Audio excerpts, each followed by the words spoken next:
Gente, vamos fazer uns exercícios, tá?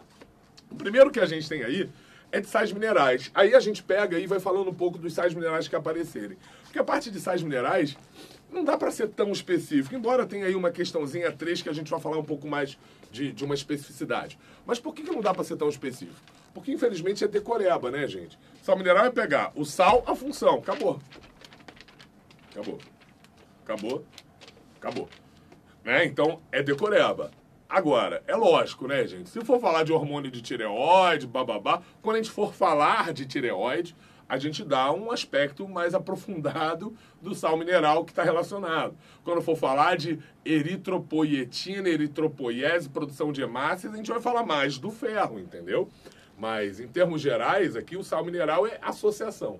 Saber o sal e saber a função de cada um deles, beleza? Então, a primeira questão. Alguns minerais são essenciais para a manutenção da atividade celular, pois participam direta ou indiretamente de muitas funções celulares. Abaixo estão relacionados alguns desses minerais e a função exercida por eles. A alternativa incorreta é a letra A.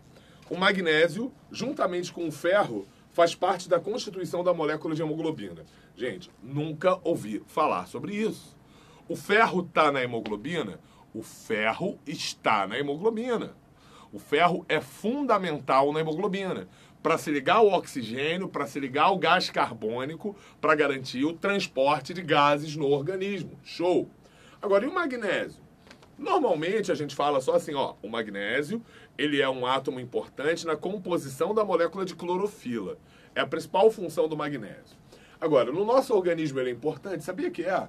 Sabia que o magnésio, ele está junto com o cálcio nos nossos ossos? É um sal mineral abundante nos ossos também, juntamente com cálcio, dando estrutura óssea. Sabia que o magnésio ele é importante tanto na estruturação do DNA quanto do RNA? Então, o magnésio, é lógico, gente, que quando você vê aqui uma aula de sais minerais, você tem uma generalização, né? Mas eu já li, cara, que existem mais de 300 funções só para o magnésio no nosso organismo. Então, é para te dar uma ideia que, cara, tem muito mais coisa do que a gente mostra aqui, né? Então, a gente apresenta sempre o magnésio atrelado à clorofila, mas saiba que tem várias funções, mas uma delas não é formar hemoglobina. Beleza? Era incorreta, né? Então marca logo a A, mas vamos ler as outras. Letra B. O iodo constitui um elemento essencial na formação da tiroxina. Gente, o que é a tiroxina? É o tetraiodotironina. Os principais hormônios da tireoide são T3, triiodotironina, e T4, tetraiodotironina ou tiroxina. Então, sem iodo, maluco, sem hormônio da tireoide. E aí, se você não produzir os hormônios da tireoide, o T3 e T4, você pode estar produzindo só a tironina, entendeu? Só a tironina, só a tironina, só a tironina. Você acaba aumentando a tireoide, e como você não inibe o hormônio tireotrófico tireoestimulante, o TSH, ele vai continuamente tentar estimular a sua tireoide, tentar estimular, fazendo com que ela cresça, que ela tenha nódulos, e é por isso que mesmo na hipofunção tireoidiana, né, mesmo no bócio endêmico ou mixedema, a tireoide cresce. Falta iodo, você produz menos T3, menos T4 e a tireoide cresce. Tá? Então, é muito importante que você entenda que o iodo tem a ver com o hormônio da tireoide, hormônios que aumentam o nosso metabolismo. Se tiver falta desses hormônios, cansaço, preguiça, soninho. E se tiver excesso, você vai ser o ligadão, o magro de ruim, que faz aquele prato. Aqui no Descomplica tem gente assim, tem não, Carlinhos? Já viu? A rapaziada do TI, né? Tem uns milicos aí do TI, aqui no Descomplica, que maluco, ele faz um prato, a gente almoça aqui, aquela montanha. E o cara é assim, cara, fininho. Deve ter hipertireoide, só pode ser. Entendeu? Por quê? Porque tem um metabolismo alto, tem muitos hormônios tireoidianos. Beleza? Letra C. O cálcio é necessário ao mecanismo de contração muscular e ao processo de coagulação sanguínea. A gente vai ver aqui que o cálcio, sim, é importante para a contração. O cálcio, ele vai permitir a ligação entre actina e miosina. E ainda vai ter uma função ATPásica de quebra de ATP para a actina deslizar sobre a miosina, permitindo a contração muscular. Nesse momento, você tem que saber assim, cálcio ele forma ossos e dentes. Cálcio está no músculo, permitindo a contração. E cálcio também vai ser importante no processo de coagulação sanguínea. Agora, os detalhes de cada um desses processos a gente vai ver ao longo do ano, beleza? Letra D. O enxofre faz parte da composição de alguns aminoácidos, como a cisteína, cistina e metionina. É o tipo da coisa, né? Ai, Oda, mas eu não sabia quais são os aminoácidos enxofrados. Mas, cara, a letra A tá muito errada, né? Então faz sentido que essa esteja certa. E a letra E, o sódio e o potássio estão envolvidos no mecanismo de polarização das membranas. Cara, você sabe, né? Bomba de sódio e potássio, canal de sódio, canal de potássio, são importantes transportadores de membrana no neurônio que estão envolvidos na polarização e na despolarização da membrana. Então, sódio e potássio são importantes na polarização? São. Na despolarização? São. E sem falar no sódio, né? No sódio, que aí é importante guardar, porque isso tem cara até de Enem, que a gente tem que se preocupar em comer menos sódio. A gente tem que se preocupar em ingerir menos molhos, sabe? Ketchup, mostarda, shoyu, tem um alto teor de sódio, beleza? A gente tem que evitar, pô, aquele temperinho do macarrão instantâneo, né? Que você joga ali, cara, tem sódio pra caramba.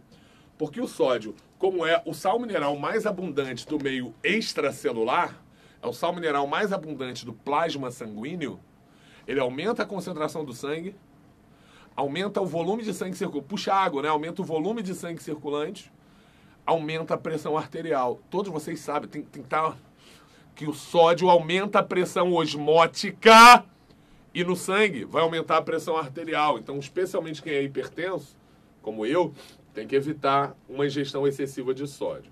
Beleza? Então, a melhor aí, de fato, era a letra A. Nesse momento devem ter 598 dúvidas. Deixa eu tentar responder algumas. Manda aí, Rafa. Subir aqui. O Igor perguntou em que nível o alcoolismo influencia na obesidade. O alcoolismo? Igor. Isso. Igor, o álcool, Igor, ele pode ser utilizado para a fabricação de glicose, beleza?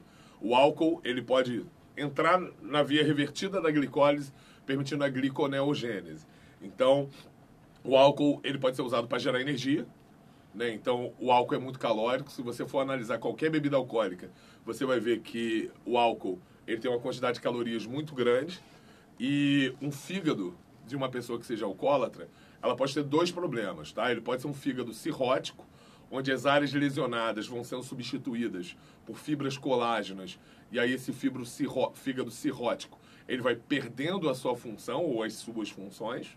E uma outra consequência também, né, desse excesso de álcool sendo metabolizado no fígado, é uma produção excessiva de gordura no fígado.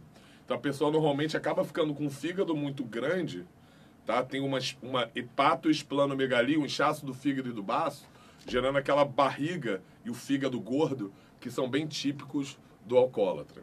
Beleza? Pode mandar mais. A Mariana perguntou por que o alto nível de glicose gera necrose, como no pé do diabético. Então, aí o que vai acontecer não é bem que o excesso de glicose gere a necrose. Mas pensa que esse excesso de glicose, ele vai poder fazer com que haja um problema circulatório naquele local devido a uma retenção excessiva de líquido nos interstícios desse pé. Tentar traduzir um pouco. A pessoa é hipertensa e da mesma forma que ela vai ter muita glicose no sangue, essa glicose pode acabar extravasando do plasma sanguíneo, se acumulando ali naquele meio intersticial. Isso vai gerar um pé diabético que, primeiramente, ele é inchado. Ele não está necrótico ainda, mas ele está inchado.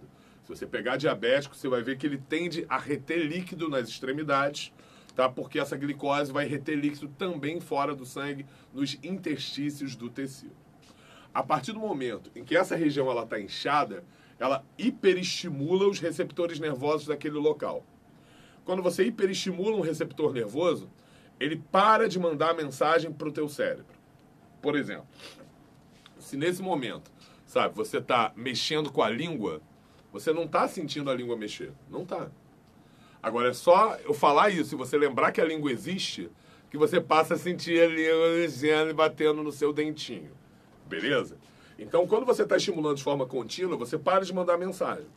Então, quando você tem o pé inchado, ele para de mandar mensagem, né, para o cérebro, você para de sentir o pé, como se fosse um formigamento, sabe? Quando você perde a sensibilidade do pé.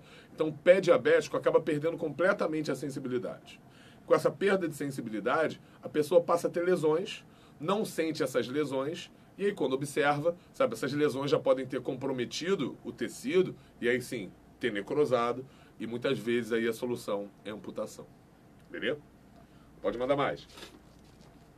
A Gisileide perguntou, para quem está em dieta de emagrecimento, tomar bastante água ajuda no processo, já que aumenta o metabolismo? Cara, Giseleide, também não é assim. Senão, né, seria mole dizer, não vou fazer dieta não. Eu vou comer pizza e beber 10 litros d'água, né? Então a água, ela aumenta o metabolismo? Sim. Mas é lógico que você tem que aumentar também a demanda metabólica, Giseleide. E aí a parte que a gente sofre, né? Porque não é só beber água, você tem que aumentar a demanda metabólica. O que eu tô querendo dizer para vocês, Giseleide? Tem que malhar, né? Tem que malhar, tem que correr. Então, não é só ter a água que vai fazer, entendeu? Que essa água, ó, milagre, o metabolismo foi lá pro alto. Ela é importante, mas você também tem que aumentar a sua demanda metabólica, beleza? Deixa eu continuar, gente, fazer a 2 e a 3, tá bom? A 2, pô, a principal pegadinha da 2, eu já tinha botado aqui no quadro, por isso a gente já ganhou tempo. A 2 é: o principal componente das fibras da polpa de açaí é a celulose, um polímero de glicose que possui função estrutural na célula vegetal, como um componente importante da parede celular. Sobre esse tema, afirma-se que a celulose é um polímero natural que resulta da união entre átomos de carbono pertencente a 2 moléculas de glicose. O único problema é a ligação entre átomos de carbono, porque você viu que a ligação glicosídica não é entre átomos de carbono, é COC, beleza? E não entre átomos de carbono, beleza? Segundo, para formar fibras lineares de celulose, a polimerização da glicose se faz com eliminação de água. Para você polimerizar, por isso iam perguntar a polimerização da glicose, né? Mas é a polimerização do amido, né? A polimerização da celulose, no caso. Então, a polimerização aí sempre se faz com eliminação de água? Sim. Eu não gosto de polimerizar a glicose, mas sim polimerizar a celulose a partir da glicose, mas é feito com eliminação de água. Show! 3. A glicose é também um monômero do amido, um polímero que os vegetais usam como reserva energética. Pô, totalmente verdadeiro, beleza? Então, 2 e 3 é letra E. Já já a gente fala mais de carboidratos, tá bom? Deixa eu só fazer a próxima questão, que ainda é de sal mineral, e aí depois a gente vai para carboidrato e vai para lipídio. Show? Então, a próxima questão. Um dos fatores determinantes da perda de cálcio dos ossos é o envelhecimento, sobretudo em mulheres.